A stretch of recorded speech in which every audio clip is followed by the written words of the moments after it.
This is CBN NewsWatch. Thank you so much for joining us. It is Friday, July 3rd. I'm Ephraim Graham. We begin this half hour with the latest count of COVID-19 cases showing the spiking trend with 55,000 reported Thursday. State and local leaders are looking to take stricter measures to curb the outbreak, even as Americans prepare to celebrate and gather for Independence Day. Our George Thomas is on this story. In Texas, where coronavirus cases are skyrocketing, the governor there ordering most to start wearing face coverings in public immediately. We've learned that the best way that we can both remain open for business while also containing the spread of COVID-19 is through the strategy of requiring masks that will slow the spread. This after more than 8,000 cases were reported in the Lone Star State in a day on Wednesday, compared to 2,400 a few weeks ago.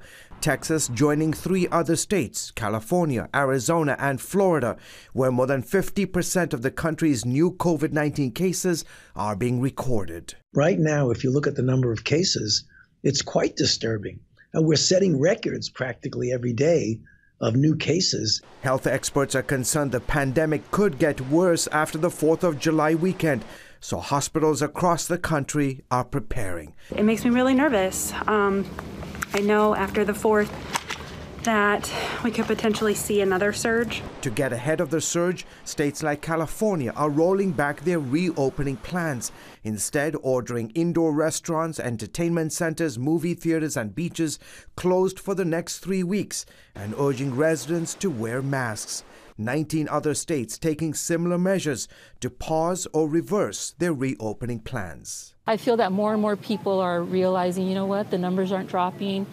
We have to take this more serious. Weeks after lockdown rules were lifted, 40 of the 50 states in America now seeing their infection numbers spiking, as many Americans have become less vigilant about covering their faces and maintaining social distancing guidelines. If things don't change and people don't take it a little more serious in the next 2 weeks, who knows where we will be. George Thomas, CBN News. The latest jobs report smashed Wall Street expectations, and President Trump seized on the opportunity to take a victory lap. CBN White House correspondent Ben Kennedy was there for an impromptu news conference. This is the largest monthly jobs gain in the history of our country. Trump touted the 4.8 million jobs added in June as the unemployment rate fell to an unexpected 11.1%. Today's announcement proves that our economy is roaring back. It's coming back extremely strong. 80% of small businesses are back open. As a result, retail sales are up by 18%. This as the Dow surged more than 400 points today after the opening bell. The stock market is soaring with the best gains in over 20 years. While the improving unemployment rate comes as good news, growing fear over the recent surge in coronavirus cases may limit further gains. It's a concern Democrats voiced to push back on the president's remarks. Senate Minority Leader Chuck Schumer tweeted, "Today's job report may be a slight peak in a much larger valley, and unless President Trump demonstrates real leadership and the Senate GOP get off their hands and work with Democrats to provide additional federal fiscal relief, the pain America is experiencing will only worsen." House Speaker Nancy Pelosi responded, saying, "The virus is efficient. The president is not." 22 million jobs were lost in March and April alone. 7 million, about a third of those jobs, have already been recovered. Our work is not done. Our work won't be done until every single American who lost their job because of COVID gets back to work. President Trump predicts a fantastic third quarter and says next year will be an historic year for jobs, companies, and growth. He hopes the encouraging numbers will translate into a boost at the polls come November. The latest polls suggest President Trump has taken a hit in the eyes of some evangelicals. But is it enough to hurt him come November? New research suggests not really. According to a Pew Research survey out this week among white evangelicals, President Trump has a 72% approval rating. That is down 6% since April. Even with that slip, 82% of white evangelicals say they're leaning toward voting for the president in the November election, with only 17% say they are backing by former Vice President Joe Biden. The 4th of July weekend, people across America will celebrate the land that we love and the freedoms we enjoy. But in today's politically divided culture, we see groups attempting to infringe on constitutional rights on a frequent basis. One such group, Faithful America, continues to try to get Christians and conservatives off the air. Dale Hurd gives us a closer look. The group Faithful America claims to have fought Hobby Lobby, convinced Google to drop World Vision, and got MSNBC to stop having Family Research Council on its news programs. Faithful America is now quoted by the media as the voice of American Christians, even while at protest against evangelical leaders like Franklin Graham, Jerry Falwell Jr., and Albert Mohler. Faithful America describes itself as the largest online community of Christians putting faith into action for social justice. Its critics accuse it of using faith as a cover to silence conservatives. Scott Walter is with the website Influence Watch, which tracks the activity and funding of groups like Faithful America.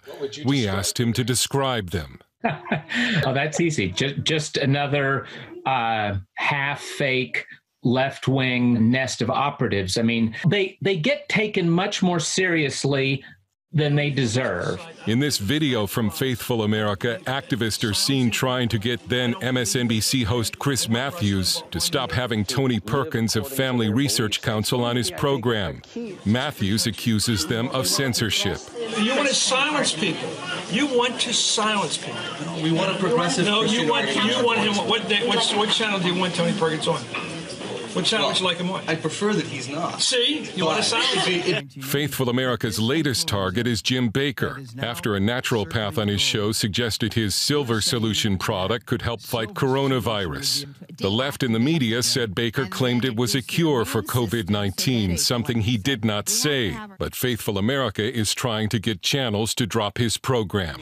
Before becoming independent in 2018, Faithful America was the creation of the National Council of Churches, and then was a part of the Citizen Engagement Lab, which was funded by George Soros. In 2014, when Faithful America took on the Archdiocese of Newark with a petition drive, an investigation of their petition with more than 22,000 names showed none were Catholics in the Newark Archdiocese, and 100 pages in the petition were blank. Faithful America did not respond to our request for a comment for this story. But Walters says Faithful America does not have anywhere near the grassroots support it claims. Are there a few thousand grumpy left-wingers who will complain about anything if you give them a little poke? Yes.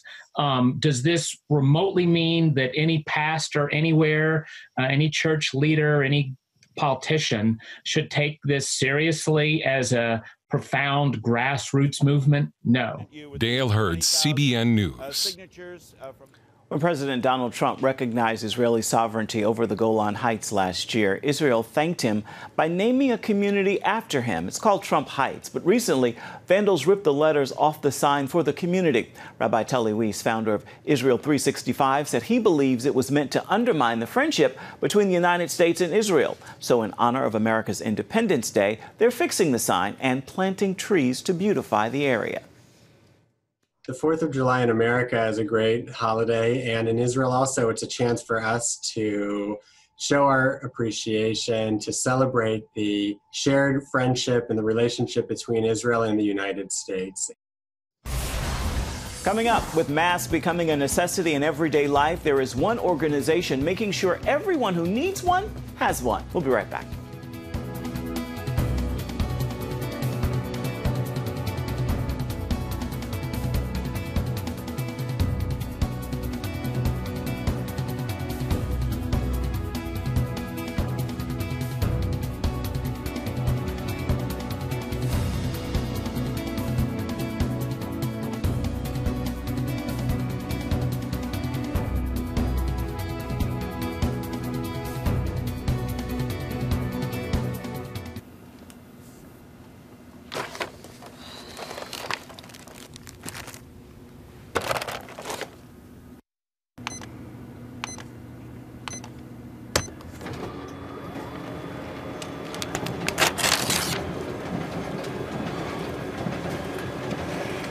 Life is better with a good night's sleep.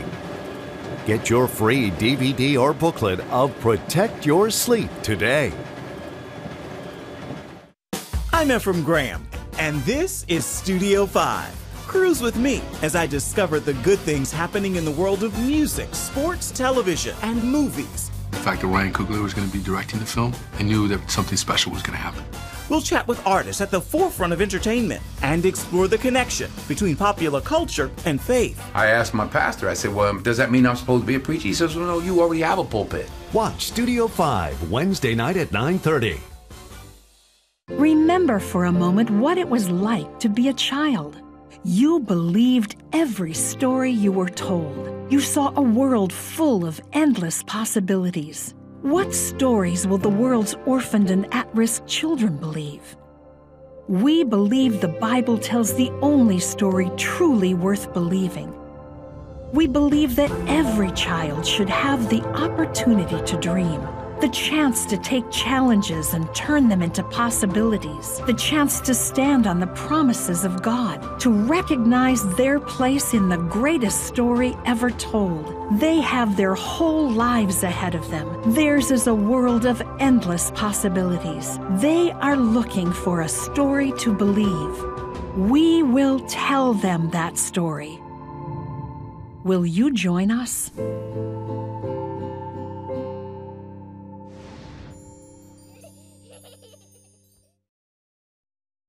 Get the top political news and analysis from Washington on Faith Nation, tonight at 6 Eastern, only on the CBN News Channel. Face masks are becoming the norm in our nation as many states and businesses are requiring people to wear them. So one group wants to make sure everyone who needs one gets one. Abigail Robertson brings us more.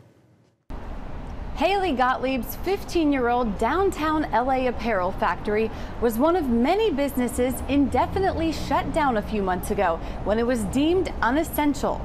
Thankfully for Haley, when the LA mayor issued a call for mask makers, Smart Tees reopened to answer that call for those who can buy the much-needed product and those who cannot.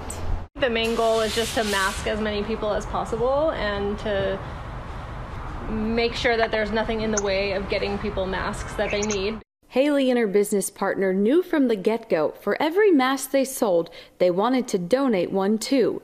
But the need for masks was so great at many community centers, they wanted to do more. They were getting donations for sure, just not in enough quantity. With the help of her friend Dave Stone, they came up with the Millions of Masks initiative. The first thing that struck me was that once masks were mandated in public, that people didn't have them. And a lot of people didn't know where to get them. When Dave saw the lines at the food bank by his house, he knew he wanted to do something to help. I knew that those folks were probably going to need masks as well. And so for me, it was just down the street from my house. And, you know, the lines at the food banks are a little bit longer today than they were last month or the month before. And there's so many people out of work. You know, at a food bank, you can't get food unless you have a mask. And oftentimes people are walking up to that food bank and if they don't have a mask, they can't get the food that they need to feed themselves or their family. Mom works by people going to their website and choosing a city to donate reusable masks to. Haley makes them at cost. Then their nationwide partners distribute the masks to those in need in their cities. It was really just built out of understanding that when there's something going on in the world, it's better to rush towards that event as opposed to run away and hide and not do anything. Haley thinks for the time being, masks are here to stay. I think even some of our regular customers who we ship normally just fashion apparel have been adding masks to their collections. I mean, we think it's going to be around at least through the end of this year, possibly into next year. Haley and Dave believe as people start going back into their offices and returning to normal, it won't just be one mask they need, but multiple, as they should be washed after each use. Reporting from Virginia, Abigail Robertson, CBN News. Hey, if you're tired and exhausted all day, you can't think clearly, and you really just need a cup or even a pot of coffee to get through your day, then join me, Dr. Josh Axe, for this new series where I'm going to teach you how to transform your diet and use essential oils and supplements to get a better night's sleep. Wake up to your best life. Call 1-800-700-7000 to get your free DVD or booklet of Protect Your Sleep today. It's about the competition. I kind of put that pressure on myself, and I think people had expectations. It's about overcoming. We use this phrase all the time, keep chopping, keep practicing hard. It's about going the distance. I think as a father, it's my job, to lead, just be the best husband and father I can be. Watch Going the Distance with Sean Brown Saturday night at 7:30 on the CBN News Channel. Orphans Promise is committed to loving and serving at-risk children, to helping keep families together, and to creating opportunities for strong and sustainable communities around the world. We're working in over 60 countries around the world, and with your help, we can do even more. There's an old African proverb I love that says, if you want to run fast, run alone. But if you want to run far, run together. At Orphans Promise, we want to run far so we can touch the lives of as many orphaned and vulnerable children as possible. But we don't want to go alone. We're out to change the world, one child, one family, one community at a time. Will you join us?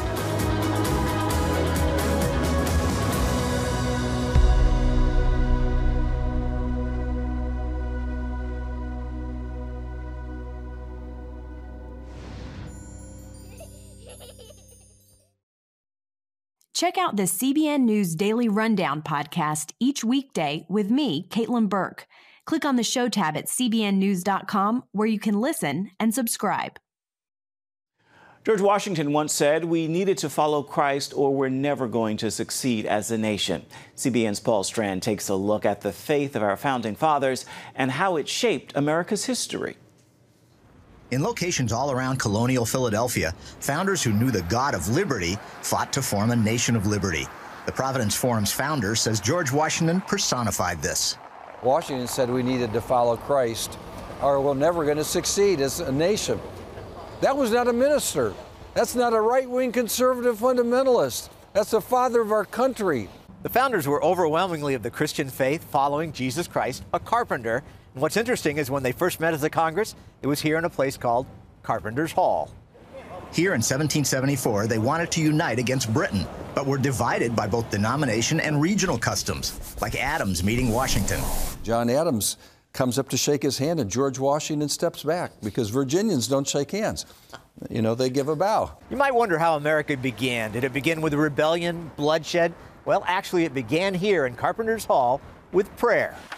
Though that seemed almost impossible. But all the different denominations believed that the others were wrong and they couldn't fellowship with them. And this is the great accomplishment of Samuel Adams, called the spark plug of the American Revolution, who said, I'm no bigot. I can pray with any man who loves his God and loves his country. And he backed that up in Carpenter's Hall. Adams, a Congregationalist, chose a minister as prayer leader from a church diametrically opposed to his, the Anglican Jacob Duché. And so he comes, Book of Common Prayer, leads in prayer, and he does it in the name of Jesus Christ. So we can honestly say the United States was begun with a prayer meeting. As the Revolutionary War began, these colonials did great things in a new location. The Declaration of Independence and the U.S. Constitution began right there inside Independence Hall.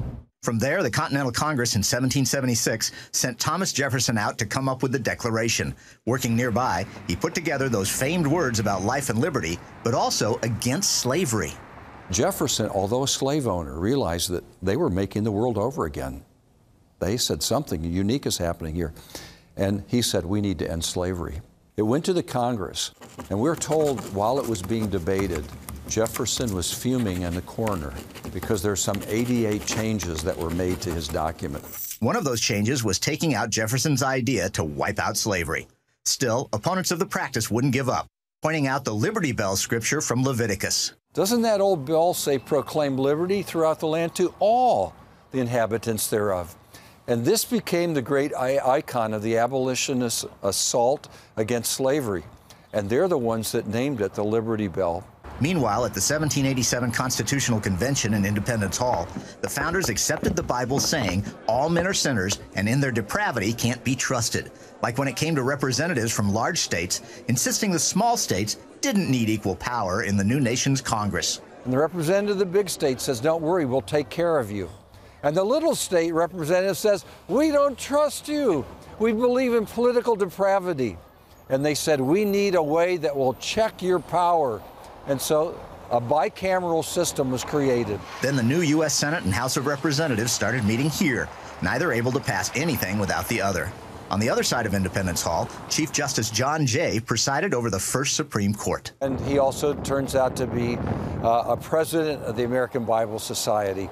So we see that people who love the Bible were also leaders in government. Like Washington, who refused to give up in the bitter cold of Valley Forge and later refused to take a crown. Some people say Washington is the greatest man in Western civilization for the two things he didn't do. He didn't quit when all was lost, and he didn't become king when all was won. And in doing both, he was following the very character of Christ, who persevered to accomplish his mission and only did it in the right way. You can visit theprovidenceforum.org's self-guided Faith and Freedom Tour and see for yourself how the Lord, His liberty, and this land all fit together. Paul Strand, CBN News, reporting from Philadelphia.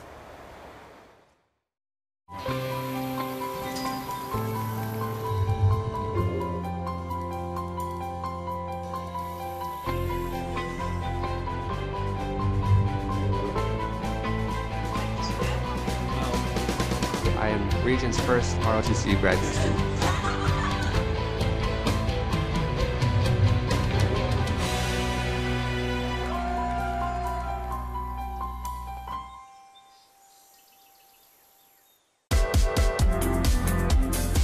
Meet the pastors who are preaching the gospel in a fresh, fearless way.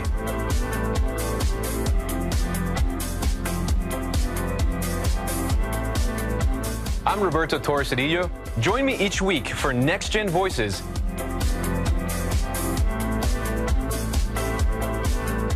And watch God transform a generation.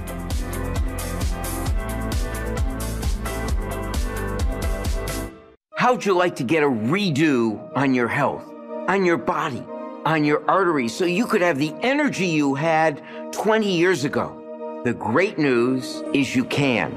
I'm Dr. Mike Roizen, chair of the Wellness Institute at the Cleveland Clinic. I've written 4 New York Times bestsellers. But even better than having to read all that, you can listen to this DVD and watch it. Protect your heart? Yes, you can. Here's how. Go to CBN.com or call 1-800-700-7000 for your free copy of Protect Your Heart. Let the medical experts show you their new discoveries on how to avoid heart disease and even reverse it. Easy steps to uncover the hidden dangers in your medicine cabinet, reduce stress, and get a complete do-over for your health. Call 1-800-700-7000. That's 1-800-700-7000. Or go to CBN.com to claim your free copy of Protect Your Heart. Young people, millennials, are flocking to church. It's not an exaggeration to say that we love to meet them and that we love to know their stories.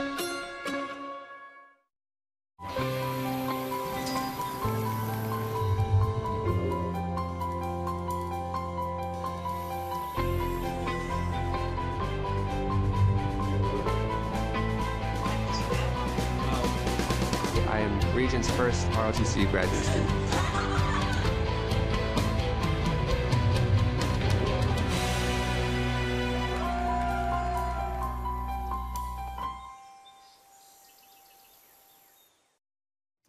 Much about the way Americans interact is changing, all because of the COVID-19 pandemic, including how we say hello. In this era of social distancing, the handshake might actually be on its way out. Gabe LaMonica has the story. From the kiss to the handshake, 2 more complicated rituals, the coronavirus could be changing the way we greet anyone outside of our immediate family forever.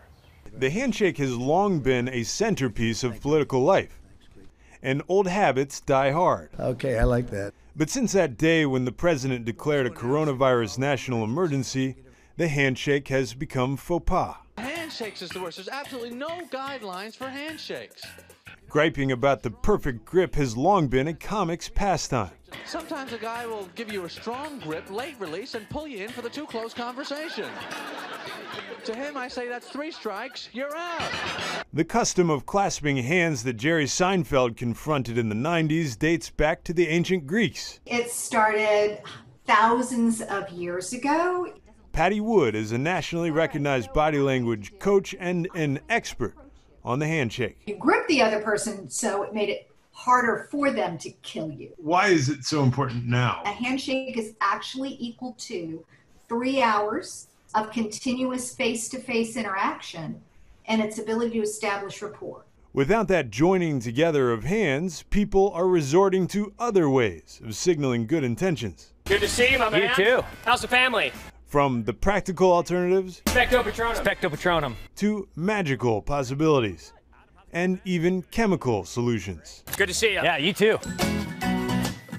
People are letting their feet do the work of their hands. But fancy footwork is no match for grasping hands. When you shake hands, the physical touch, you actually, in that handshake, are exchanging chemicals.